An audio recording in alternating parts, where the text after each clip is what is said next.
Menjalani hari-hari dengan normal. Tamara menjalankan hari-hari selanjutnya dengan senormal mungkin. Ia bekerja mulai pagi hari, lalu sepulang kerja berkumpul bersama teman kosnya. Kadang juga makan malam bersama Ray di luar.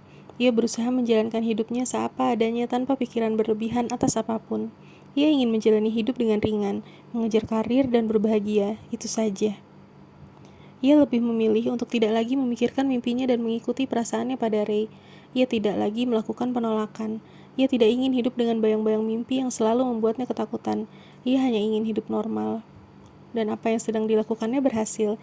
Tamara merasa menjadi dirinya yang sebelumnya, menjalani hari-hari dengan ringan, tanpa merasa sedang diawasi atau dihantui apapun. Ia pun lebih bisa menerima diri Ray. Soal foto Ray dan Kalista yang ditemukannya dalam mimpi tidak lagi dihiraukannya. Dan ia pun sadar ketika ia mulai belajar untuk mengabaikan mimpi-mimpinya itu. Ia lebih bisa menerima Ray. Tamara menjalani hari-hari yang menyenangkan dengan Ray, makan siang bersama seperti biasa, pulang diantari dengan kadang makan malam bersama lebih dahulu, dan kadang-kala Ray menjemputnya berangkat kerja bersama di pagi hari.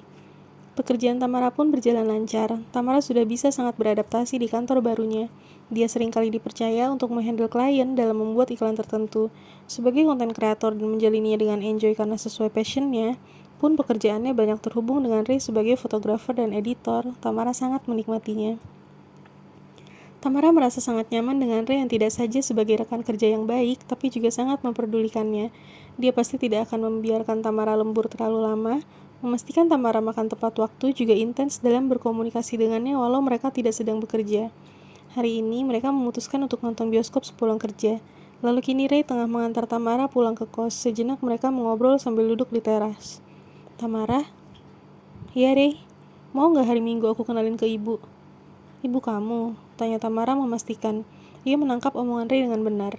Ray mengangguk menanggapi. Iya, keberatan gak? Apa kamu selalu ajak teman kamu ke orang tua kamu? Tanya Tamara. Dulu sih iya waktu kecil, remaja, tapi pas SMA stop. Ibuku ngebebasin aku untuk memilih, karena dianggap sudah gede. Ujar Ray. Kalau temen cewek kayak aku? Tanya Tamara. Namun sedikit takut menerima kenyataan jika Kalista benar-benar masa lalu Ray. Ia berusaha masa bodoh jika mereka memang pernah berhubungan, dan ia percaya tidak ada sosok Ray yang jahat seperti dalam mimpinya. Itu saja. Ray menggelengkan kepalanya, lalu ia menggenggam kedua tangan Tamara. Aku mau kita serius, Tam. Kupikir kamu perempuan yang tepat untuk aku. Aku udah sayang banget sama kamu, ucap Ray. Tamara mengerutkan keningnya. Kalau untuk serius, apa nggak terlalu cepat? Tanya Tamara jujur.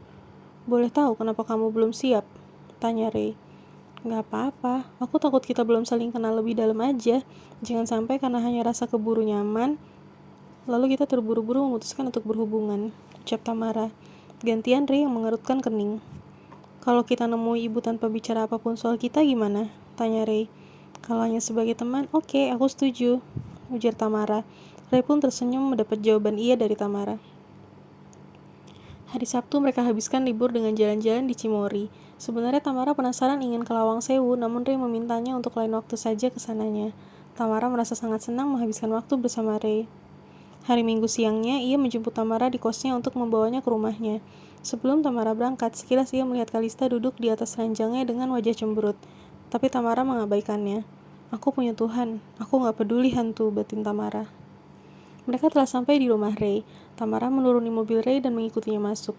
Ia mendapati ibunda Ray sedang di dapur seperti sedang membuat kudapan.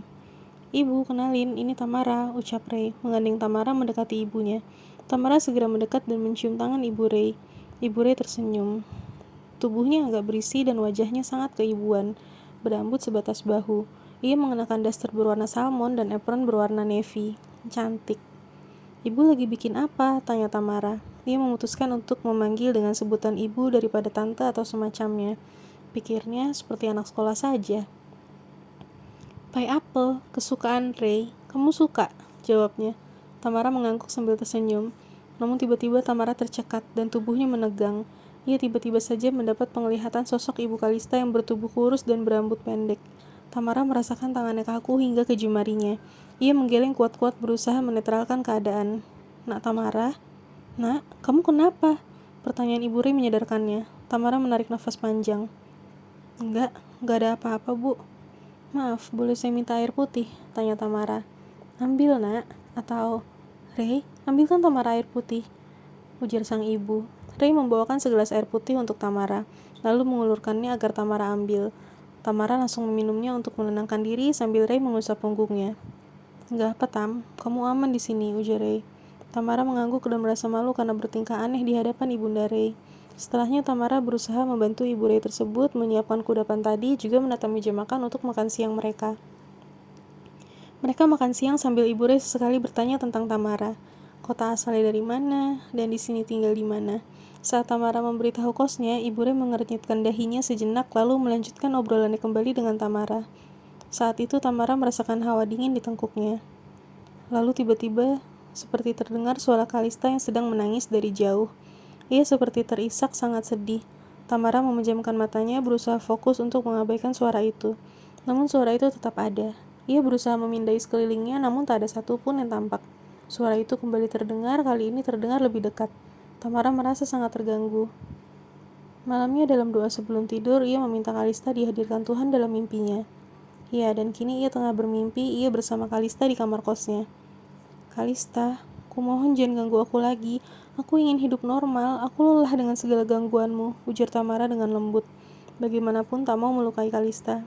Kalista nampak berbeda hari ini. Di balik kecantikannya, ia juga nampak menakutkan walau ia tidak bergerak dan tidak mengeluarkan sepatah kata pun. Tamara coba mendekatinya dan menyentuh pundaknya. Seperti biasa, terasa sangat dingin. "Kalista," ucap Tamara lagi. Kalista menoleh padanya. Ia tengah menangis namun tanpa suara. Tamara menjadi bingung dibuatnya. "Kamu kenapa, Kalista?" Kalista hanya terus menangis tanpa bicara. Akhirnya Tamara mengalah. Ia membawa Kalista dalam peluknya, memeluk tubuh dingin Kalista. "Kenapa aku gak bisa melihatmu bahagia, Tamara? Padahal kita teman, aku hanya takut dia melukaimu," bisa Kalista. Tamara menggeleng. "Gak akan, Kalista, dia gak akan melukaiku. Percayalah, Ray tidak seperti dugaanmu. Tapi ia mampu menghilangkan nyawaku dengan keji. Apa kamu mau melihat lagi bagaimana cara ia membunuhku?" tanya Kalista mulai histeris. "Aku dikurung, disiksa, dipukuli, dibakar, semuanya. Semua sudah kerasakan, Tamara. Percayalah, ia berbahaya," ucap Kalista terdengar frustasi. Tamara mengusap punggungnya.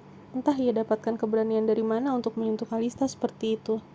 "Kalista, biarlah semua aku tanggung sendiri ya. Aku percaya Ray, dan aku tetap sayang kamu sebagai temanku," kata Tamara dengan lembut. Kalista memasang wajah seperti tengah merajuk. "Tapi kenapa kamu gak temui ibuku dan sampaikan pesanku?" "Apa aku bisa, Kal? Bagaimana kalau ibumu tanya aku tahu dari mana? Aku gak mungkin bilang kalau kamu yang menceritakan ke aku." Kalista menarik nafas kasar.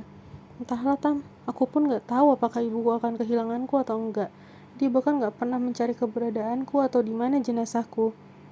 Jika kamu melakukan segalanya demi ibumu, apa benar ibumu sebegitu gak pedulinya sama kamu?" Tamara bertanya-tanya. "Temui dia, baru kamu akan mengetahuinya, Tamara."